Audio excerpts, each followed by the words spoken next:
Hello বন্ধুরা, নিয়ে চলে এসেছি আবারও একটা রেসিপি। তো আজ বানিয়ে নিচ্ছি পুঁটি মাছের কারি। তো পুঁটি মাছটা বেশ বড় বড়, এটাকে আমরা এখানে শিলাম পুঁটি বলি। আপনারা ওখানে কি বলেন তো ওটা কমেন্ট করে জানাবেন অবশ্যই। তো এই পুঁটি মাছগুলো পিস করে নিয়েছি, পিস করে নিয়ে এখন নুন হলুদ মাখিয়ে কিছুক্ষণ রেখেছিলাম, তারপরে এখন ভেজে নিচ্ছি। তো আমি গোটা গোটা যে দেখাবো ভুলে গেছিলাম, মানে কাটার পরেও খেয়াল পড়েছে যে যা গোটা তো দেখানোই হলো না। তো ঠিক আছে, এরপরে নিতে গেলে আমি গোটা দেখাবো। এই দেখুন পুঁটি মাছগুলো এখন ভাজতে শুরু করে দিয়েছি, দুটো তিনটে করে করে আমি ভেজে নিচ্ছি। একসঙ্গে বেশি বেশি মাছ ভাজলে ফেটে যায়, ভেঙে যায় অনেক সময়। তো আমি অল্প করে করেই ভাজছি, তিনটা চারটা করেই ভাজছি। তো সম্পূর্ণ মাছ ভাজা হয়ে গেছে। এবার আমি এখানে একটু কেটে নিচ্ছি পেঁয়াজ আর টমেটো কেটে নেব। বাকি সব মশলাগুলো আমি বেটে নিয়েছি, জিরা ধনিয়া আদা আর একটু লঙ্কা আর একটু রসুন, সব সামান্য সামান্য পরিমাণে দিয়ে আমি বেটে নিয়েছি। তো কড়াইটা গরম হয়ে গেছে, তেল দিয়ে দিয়েছি, দিয়ে পেঁয়াজটাকে হালকা হালকা নরম হতে দেব।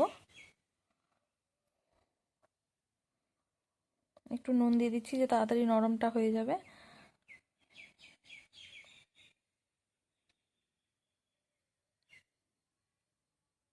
লবণ দিলে তাড়াতাড়ি নরমটা হয়, কড়া হয়ে যায় না পেঁয়াজটা। এবার এর মধ্যে আমি দিয়ে দিচ্ছি টমেটো কুচি, একটা বড় টমেটো কুচি নিয়েছিলাম, দিয়ে ভালো করে এবার এটাকে কষিয়ে নেব।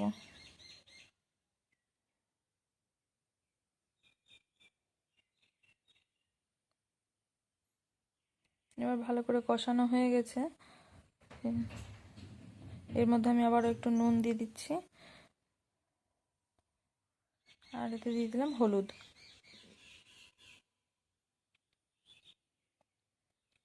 লবণটা আমি একবারে দিয়ে দিয়েছি পরিমাণ মতো, যতটুকু ঝোল করব ওই আইডিয়া অনুযায়ী। এবার এটা ভালো করে টমেটোগুলো গলে গলে গেছে, এবার এর মধ্যে আমি দিয়ে দিলাম মশলা। তো আমি এখানে হাফ চামচ জিরা, হাফ চামচ ধনিয়া নিয়েছিলাম, ছোট একটা টুকরো আদা আর 4টা লঙ্কা নিয়েছিলাম। তো এর মধ্যে একটু জল দিয়ে দিলাম যেন মশলাটা পুড়ে না যায়, আর পেঁয়াজগুলো ভালো করে যেন গলে যায়। তো দিয়ে ভালো করে এখন মশলাটা কষিয়ে নেব। আমি মশলাতে বারে বারে জল দিয়ে দিয়ে কষিয়ে নিই, তাহলে মশলাটা খুব ভালো করে কষানো হয়। আর তেল যখন একদম আলাদা আলাদা হয়ে যায় তারপরে আমি জলটা ঢেলে দিই। জল দিয়ে দিয়েছি, এখন জলটাকে ফুটতে দেব। ভালো করে জলটা ফুটে আসলে এর মধ্যে আমি মাছের পিসগুলো সব দিয়ে দেবো। এবার নামানোর কিছুক্ষণ আগে কস্তুরি মেথি দিয়ে দিয়ে দিয়ে ভালো করে ফুটিয়ে আর নামিয়ে নিতে হবে।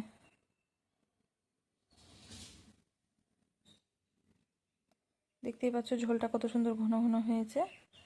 এই যে ঠান্ডা হওয়ার পরে দেখো কালারটা কত সুন্দর এসেছে, জাস্ট ওয়াও।